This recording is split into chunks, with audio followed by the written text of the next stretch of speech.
अचानक एक दिन खुदाई करने वाली मशीन से कुछ टकराता है। बाद में जब खोजबीन की जाती है तो वहां से 2 कंकाल मिलते हैं। पुलिस गांव के लोगों से पूछताछ शुरू करती है। आप लोगों को क्या लगता है ये किसके कंकाल हो सकते हैं?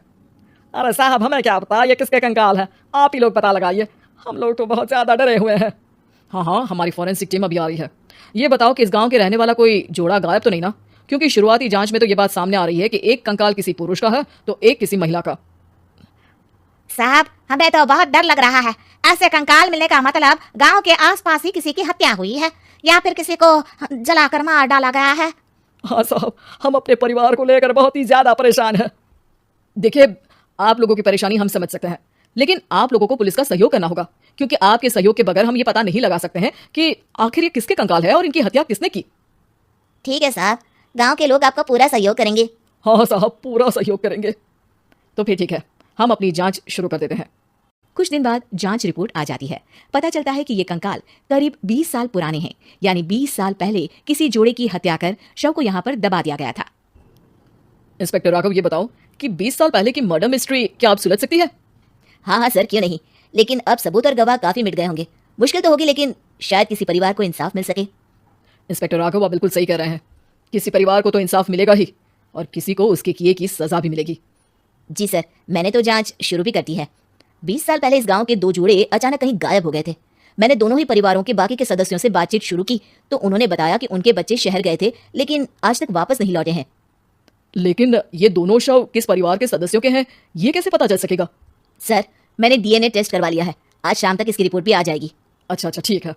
उसी शाम को सर, डीएनए रिपोर्ट के मुताबिक ये दोनों ही लाशें चौरा गांव के रहने वाले प्रधान सुल्तान सिंह के बेटे और बहू की है। लेकिन इनकी हत्याएं किसने की है, ये कैसे पता लगेगा? इसी का तो पता लगाने की कोशिश में जुटा हूं सर। आज सुल्तान सिंह से मिलने भी जा रहा हूं। मेरा बेटा और बहू तो मेरे लिए सिर्फ यादों में ही रह गए थे, हमें उनकी लाशें तक नहीं मिल सकी थी। आज 20 साल बाद उनके कंकाल मिले हैं, मैं अब किसके लिए जीऊं? लेकिन सर, क्या आपकी किसी से कोई दुश्मनी थी? अपने बेटे बहू की हत्या के लिए आप किसे जिम्मेदार मान रहे हैं? अब मैं किसका नाम बोलूं? मेरी तो किसी से दुश्मनी नहीं थी, बस मेरे बेटे बहू को कोई वापस ला पाता। इसके बाद सुल्तान सिंह फूट फूट कर रोना शुरू कर देते हैं। सर, अब आप इनका अंतिम संस्कार करवा सकते हैं। कम से कम इनका शरीर ना सही, इनका कंकाल तो आपको मिला है, लेकिन हाँ, अगर आपको कुछ भी याद आए तो जरूर बताइएगा। मेरी तो बेटा अब उम्र हो गई है, लेकिन मेरे बेटे और बहू के हत्यारों का जरूर पता लगाइएगा, क्योंकि जब तक हत्यारे पकड़े नहीं जाएंगे मेरा मन नहीं मानेगा। सर, हमारी पूरी कोशिश रहेगी हत्यारे को पकड़ने की। लेकिन एक बात बताइए, उस वक्त आपको किस पर शक गया था? उस वक्त मेरे एक ड्राइवर को पकड़ा गया था, लेकिन सबूतों के अभाव में उसे छोड़ दिया गया था। अच्छा, और ड्राइवर पर कैसे शक हुआ था? क्योंकि उस दिन ड्राइवर छुट्टी पर था। उस समय लेकिन लाश क्यों नहीं मिल सकी थी? उस वक्त पुलिस ने बहुत कोशिश की थी, लेकिन दोनों की डेड बॉडी नहीं मिल सकी थी। ठीक है, हमारी तफ्तीश चल रही है, मैं फिर आऊंगा। इसके बाद इंस्पेक्टर वहां से चला जाता है और सुल्तान सिंह अपने बेटे और बहू की याद में खो जाते हैं। कुछ दिन बाद सुल्तान सर, एक बात बताइए, जब आपके बेटे बहू की हत्या हुई थी उसी के आसपास आपके ही गांव का रहने वाला एक और जोड़ा उसी वक्त गायब हो गया था ना? हाँ सर, अलका और अभिषेक, वो भी मेरे बच्चों जैसे ही थे। तो फिर वो कहाँ है? उनका भी आज तक पता नहीं चल सका, लेकिन बताते हैं कि कुछ साल पहले अभिषेक को गांव के ही किसी आदमी ने मुंबई में देखा था, लेकिन फिर वो गायब हो गया। यानी अभिषेक और अलका की हत्या नहीं हुई थी, बल्कि उन्होंने किसी वजह से खुद ही गांव छोड़ दिया था। हाँ, हो सकता है, क्योंकि अभिषेक मेरे बेटे संतोष का अच्छा दोस्त था और उसका मेरे घर भी आना जाना लगा रहता था। हो सकता है कि उसने मेरे बेटे और बहू के बारे में सुन लिया हो और ये गाँव छोड़ दिया हो सकता है। उनके परिवार का कोई अब नहीं रहता क्या इस गाँव में? अब तो कोई नहीं रहता। एक चाचा थे, लेकिन उन्होंने भी अपना पुश्तैनी मकान बेच दिया है, वो भी अब कहीं शहर में ही बस गए हैं। ओह, अभिषेक और अलका के बारे में भी पता लगाना होगा। हो सकता है कि वही इस हत्या के बारे में कुछ बता सके। हो तो सकता है, लेकिन वो बेचारे तो खुद ही वक्त के मारे थे, वो क्या बताएंगे।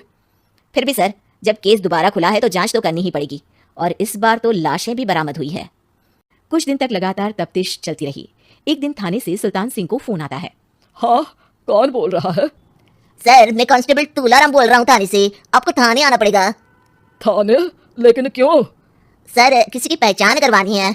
अच्छा ठीक है, मैं दोपहर तक पहुँचता हूँ। सुल्तान सिंह दोपहर में थाने पहुंचता है। कई पुलिस के अधिकारी वहां मौजूद रहते हैं। सर, आपके बेटे की हत्या का रहस्य आज शायद सुलझ जाए।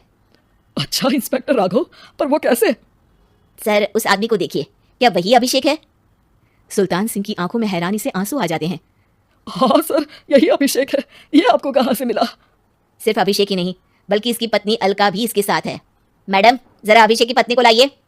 जैसे ही अलका को पेश किया जाता है, सुल्तान सिंह जमीन पर गिर जाते हैं। सुल्तान सर, क्या हुआ आपको? आप अलका को देखकर गिर क्यों गए? सुल्तान सिंह सर पकड़कर बैठ जाते हैं। ये अलका नहीं, बल्कि ये तो मेरी बहू रितु है।